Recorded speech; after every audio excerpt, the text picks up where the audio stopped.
Hey guys, now this is our last week 4 of For the Bay. And this whole series for me I really just enjoyed it a lot because it really just taught us how Jesus for the Bay and how we need to be for the Bay too. And how we learned action steps on how we can do that and keep doing that. See, last week we talked about how people for the Bay watch their words, but this week 4, we're gonna talk about how people for the Bay fight for peace.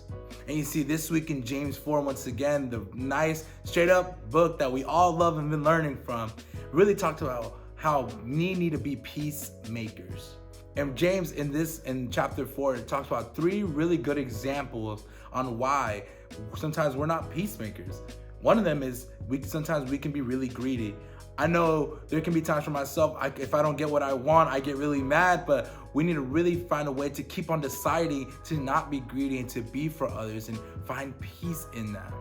Another one too is sometimes we're just self-centered. And once again, we can be greedy, we can be self-centered, and if it keeps on if it needs to rely on us because it needs to be about us. And James really, once again, talks about how we can't be self-centered and greedy in that way. We need to, once again, fight for others and be peacemakers. And number 3 that James says is that sometimes we're just defensive.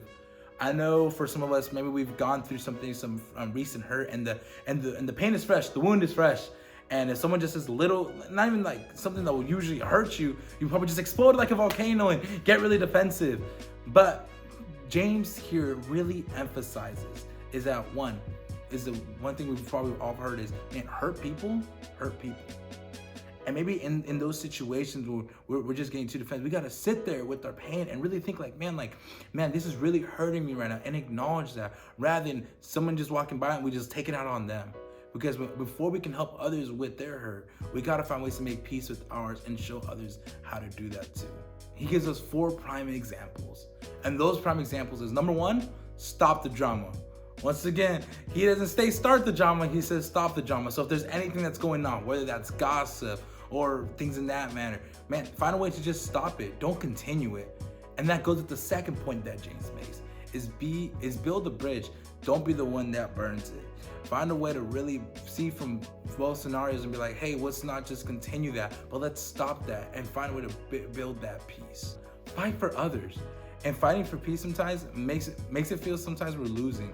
But we gotta keep on deciding to fight for that for the people around us. Because once again, we might know a friend or a neighbor who might be going through something and don't have no one else to talk it out with, because every time they just feel like someone's gonna attack them and say something crazy. Let's sit there and be with them.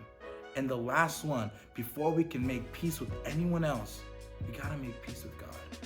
Once again, God is the King of peace, and we learn what true peace actually is through Him.